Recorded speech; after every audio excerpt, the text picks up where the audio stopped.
सभी छोटे बड़े श्रोताओं को सुनीता भटनागर का प्यार भरा नमस्कार। ऑडियो स्टोरीज के हमारे चैनल कहानी जगत में आप सभी का स्वागत है। हिंदी कहानियों की श्रृंखला में आइए सुनते हैं रविंद्रनाथ टैगोर जी द्वारा रचित कहानी भिखारिन। अंधी प्रतिदिन मंदिर के दरवाजे पर जाकर खड़ी होती। दर्शन करने वाले बाहर निकलते तो वह अपना हाथ फैला देती और नम्रता से कहती, बाबूजी, अंधी पर दया हो जाए। वह जानती थी कि मंदिर में आने वाले सहृदय और श्रद्धालु हुआ करते हैं। उसका यह अनुमान असत्य न था। आने जाने वाले 2-4 पैसे उसके हाथ पर रख ही देते। अंधी उनको दुआएं देती और उनकी सहृदयता को सराहती।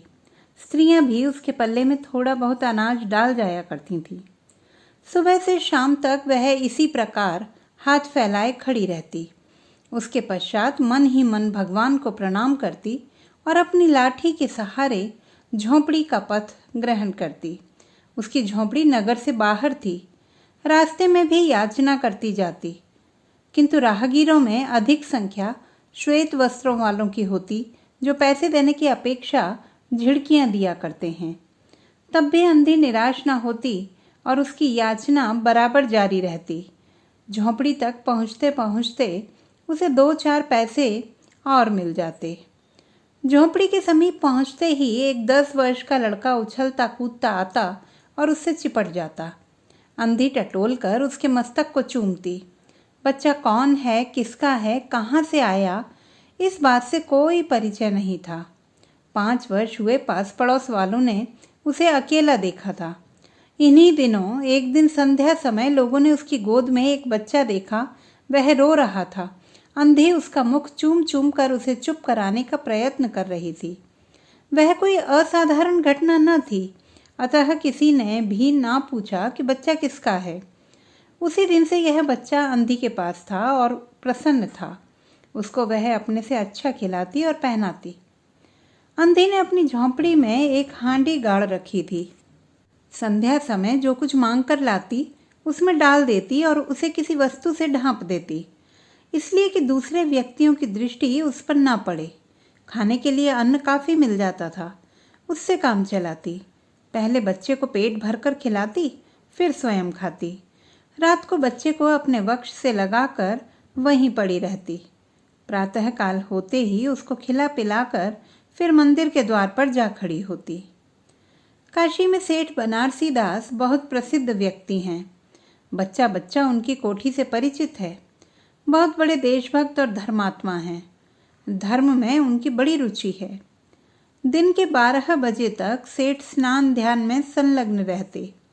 कोठी पर हर समय भीड़ लगी रहती।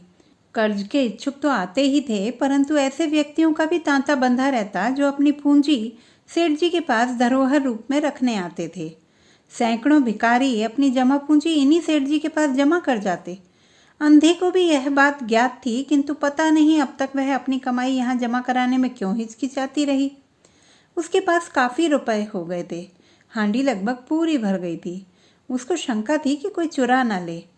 एक दिन संध्या समय अंधी ने वह हांडी उखाड़ी और अपने फटे हुए आंचल में छिपाकर सेठ जी की कोठी पर पहुंची।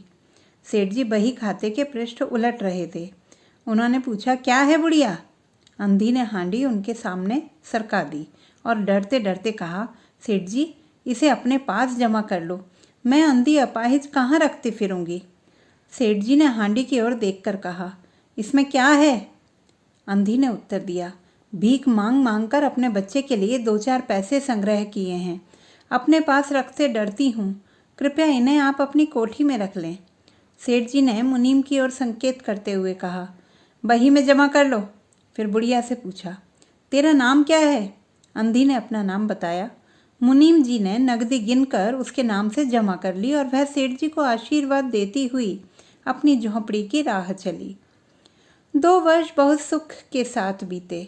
इसके पश्चात एक दिन लड़के को ज्वर ने आ दबाया। अंधी ने दवा दारू की, झाड़ फूंक से भी काम लिया, टोने टोटके की परीक्षा भी की, परंतु संपूर्ण प्रयत्न व्यर्थ सिद्ध हुए। लड़के की दशा दिन प्रतिदिन बुरी होती गई। अंधी का हृदय टूट गया। साहस ने जवाब दे दिया। निराश हो गई, परंतु फिर ध्यान आया कि संभवतः डॉक्टर के इलाज से फायदा हो जाए। इस विचार के आते ही वह गिरती पड़ती सेठ जी की कोठी पर आ पहुंची। सेठ जी उपस्थित थे। अंधी ने कहा, सेठ जी, मेरी जमा पूंजी में से 10-5 रुपये मुझे मिल जाएं तो बड़ी कृपा हो। मेरा बच्चा मर रहा है, डॉक्टर को दिखाऊंगी। सेठ जी ने कठोर स्वर में कहा, कैसी जमा पूंजी, कैसे रुपए? मेरे पास किसी के रुपए जमा नहीं है। अंधी ने रोते हुए उत्तर दिया, 2 वर्ष हुए मैं आपके पास धरोहर रख गई थी, दे दीजिए, बड़ी दया होगी। सेठ जी ने मुनीम की ओर रहस्यमयी दृष्टि से देखते हुए कहा, मुनीम जी, जरा देखना तो इसके नाम की कोई पूंजी जमा है। क्या नाम है तेरा? अंधी की जान में जान आई। आशा बंधी। पहला उत्तर सुनकर उसने सोचा कि सेठ बेईमान है, किंतु अब सोचने लगी संभवतः उसे ध्यान न रहा होगा। ऐसा धर्मी व्यक्ति भी भला कहीं झूठ बोल सकता है। उसने अपना नाम बता दिया। उलट पुलट कर देखा, फिर कहा, नहीं तो इस नाम पर 1 पाई भी जमा नहीं है। अंधी वहीं जमी बैठी रही। उसने रो रो कर कहा, सेठ जी, परमात्मा के नाम पर, धर्म के नाम पर कुछ दे दीजिए, मेरा बच्चा जी जाएगा, मैं जीवन भर आपके गुण गाऊंगी। परंतु पत्थर में जोंक न लगी। सेठ जी ने क्रुद्ध होकर उत्तर दिया, जाती है या नौकर को बुलाऊं?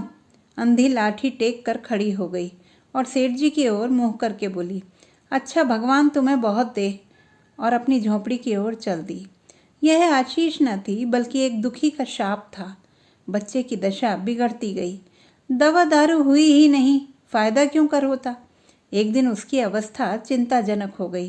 प्राणों के लाले पड़ गए। उसके जीवन से अंधी भी निराश हो गई। सेठ जी पर रह रह कर उसे क्रोध आता था। इतना धनी व्यक्ति है, 2-4 रुपए दे देता तो क्या चला जाता, और फिर मैं उससे कुछ दान तो नहीं मांग रही थी, अपने ही रुपए मांगने आई थी। सेठ जी से घृणा हो गई। बैठे बैठे उसको कुछ ध्यान आया। उसने बच्चे को अपनी गोद में उठा लिया और ठोकरें खाती गिरती पड़ती सेठ जी के पास पहुंची और उनके द्वार पर धरना देकर बैठ गई। बच्चे का शरीर ज्वर से भभक रहा था और अंधी का कलेजा भी। एक नौकर किसी काम से बाहर आया। अंधी को बैठा देखकर उसने सेठ जी को सूचना दी। सेठ जी ने आज्ञा दी कि उसे भगा दो। नौकर ने अंधी से चली जाने को कहा, किंतु वह उस स्थान से ना हिली। मारने का भय दिखाया पर वह टस से मस ना हुई। उसने फिर अंदर जाकर कहा कि वह नहीं टलती। सेठ जी स्वयं पधारे। देखते ही पहचान गए। बच्चे को देखकर उन्हें बहुत आश्चर्य हुआ। उसकी शक्ल सूरत उनके मोहन से बहुत मिलती जुलती है। 7 वर्ष हुए तब मोहन किसी मेले में खो गया था। उसकी बहुत खोज की पर उसका कोई पता न मिला। उन्हें स्मरण हो आया कि मोहन की जांघ पर एक लाल रंग का चिन्ह था।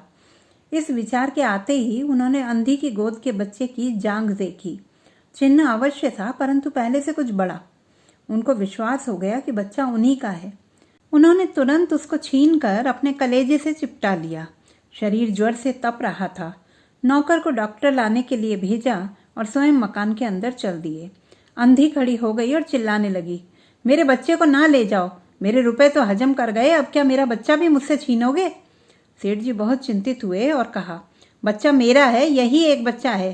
7 वर्ष पूर्व कहीं खो गया था, अब मिला है, सो इसे कहीं नहीं जाने दूंगा और लाख यत्न करके भी इसके प्राण बचाऊंगा। अंधी ने एक जोर का ठहाका लगाया, तुम्हारा बच्चा है इसलिए लाख यत्न करके भी उसे बचाओगे? मेरा बच्चा होता तो उसे मर जाने देते। क्यों, यह भी कोई न्याय है? इतने दिनों तक खून पसीना एक करके उसको पाला है, मैं उसको अपने हाथ से नहीं जाने दूंगी। सेठ जी की अजीब दशा थी। कुछ करते धरते बन नहीं पड़ता था। कुछ देर वहीं मौन खड़े रहे, फिर मकान के अंदर चले गए। अंधी कुछ समय तक खड़ी रोती रही, फिर वह भी अपनी झोंपड़ी की ओर चल दी। दूसरे दिन प्रातःकाल प्रभु की कृपा हुई या दवा ने जादू का सा प्रभाव दिखाया। मोहन का ज्वर उतर गया। होश आने पर उसने आंखें खोली तो सर्वप्रथम उसके जुबान से निकला माँ। चहु और अपरिचित शक्लें देखकर उसने अपने नेत्र फिर बंद कर लिए। उस समय से उसका ज्वर फिर अधिक होना आरंभ हो गया। माँ माँ की रट लगी हुई थी। डॉक्टरों ने जवाब दे दिया। सेठ जी के हाथ पांव फूल गए। चहु और अंधेरा दिखाई पड़ने लगा। क्या करूं, एक ही बच्चा है, इतने दिनों बाद मिला भी तो मृत्यु उसको अपने चंगुल में दबा रही है, इसे कैसे बचाऊं? सहसा उनको अंधी का ध्यान आया। पत्नी को बाहर भेजा कि देखो कहीं वह अब तक द्वार पर न बैठी हो, परंतु वह वहां कहाँ। सेठ जी ने फिटन तैयार कराई और बस्ती से बाहर उसकी झोंपड़ी पर पहुंचे। झोंपड़ी बिना द्वार के थी। अंदर गए, देखा अंधी एक फटे पुराने टाट पर पड़ी है और उसके नेत्रों से अश्रुधार बह रही है। सेठ जी ने धीरे से उसको हिलाया। उसका शरीर भी अग्नि की भांति तप रहा था। सेठ जी ने कहा, बुढ़िया, तेरा बच्चा मर रहा है। डॉक्टर निराश हो गए। रह रहकर वह तुझे पुकारता है। अब तू ही उसके प्राण बचा सकती है। चल और मेरे नहीं, अपने बच्चे की जान बचा ले। अंधी ने उत्तर दिया, मरता है तो मरने दो, मैं भी मर रही हूँ। हम दोनों स्वर्ग लोक में फिर माँ बेटे की तरह मिल जाएंगे। इस लोक में सुख नहीं है, वहाँ मेरा बच्चा सुख में रहेगा। मैं वहाँ उसकी सुचारू रूप से सेवा शुश्रूषा करूँगी। सेठ जी रो दिए। आज तक उन्होंने किसी के सामने सिर न झुकाया था, किंतु इस समय अंधी के पांवों पर गिर पड़े और रो रो कर कहा, ममता की लाज रख लो, आखिर तुम भी उसकी माँ हो। चलो, तुम्हारे जाने से वह बच जाएगा। ममता शब्द ने अंधी को विकल कर दिया। उसने तुरंत कहा, अच्छा चलो। सेठ जी सहारा देकर उसे बाहर लाए और फिटन पर बिठा दिया। फिटन घर की ओर दौड़ने लगी। उस समय सेठ जी और अंधी भिखारिन दोनों की एक ही दशा थी। दोनों की यही इच्छा थी कि शीघ्र से शीघ्र अपने बच्चे के पास पहुंच जाए। कोठी आ गई। सेठ जी ने सहारा देकर अंधी को उतारा और अंदर ले गए। भीतर जाकर अंधी ने मोहन के माथे पर हाथ फेरा। मोहन पहचान गया कि यह उसकी माँ का हाथ है। उसने तुरंत नेत्र खोल दिए और उसे अपने समीप खड़े हुए देखकर कहा, माँ तुम आ गई? अंधी ने स्नेह से भरे स्वर में उत्तर दिया, हाँ बेटा, तुम्हें छोड़कर कहाँ जा सकती हूँ। अंधी भिखारिन मोहन के सिरहाने बैठ गई और उसने मोहन का सिर अपने गोद में रख लिया। उसको बहुत सुख का अनुभव हुआ और वह उसकी गोद में तुरंत सो गया। दूसरे दिन से मोहन की दशा अच्छी होने लगी और 10-15 दिन में वह बिल्कुल स्वस्थ हो गया। जो काम हकीमों के जोशानदेह, वैद्यों की पुड़िया और डॉक्टरों के मिक्सचर न कर सके थे, वह अंधी की स्नेहमयी सेवा ने पूरा कर दिया। मोहन के पूरी तरह स्वस्थ हो जाने पर अंधी ने विदा मांगी। सेठ जी ने बहुत कुछ कहा सुना कि वह उन्हीं के पास रह जाए, परंतु वह सहमत ना हुई। विवश होकर विदा करना पड़ा। जब वह चलने लगी तो सेठ जी ने रुपयों की एक थैली उसके हाथ में दे दी। अंधी ने मालूम किया, इसमें क्या है? सेठ जी ने कहा, इसमें तुम्हारी धरोहर है, तुम्हारे रुपए। मेरा वह अपराध? अंधी ने बात काट कर कहा, यह रुपए तो मैंने तुम्हारे मोहन के लिए संग्रह किए थे, उसी को दे देना। अंधी ने थैली वहीं छोड़ दी और लाठी टेकती हुई चल दी। बाहर निकलकर फिर उसने उस घर की ओर नेत्र उठाए। उसके नेत्रों से अश्रु बह रहे थे, किंतु वह एक भिखारिन होते हुए भी सेठ से महान थी।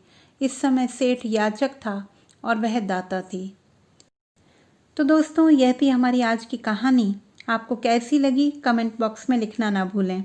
चैनल को सब्सक्राइब करें, लाइक करें और मित्रों के साथ शेयर करें।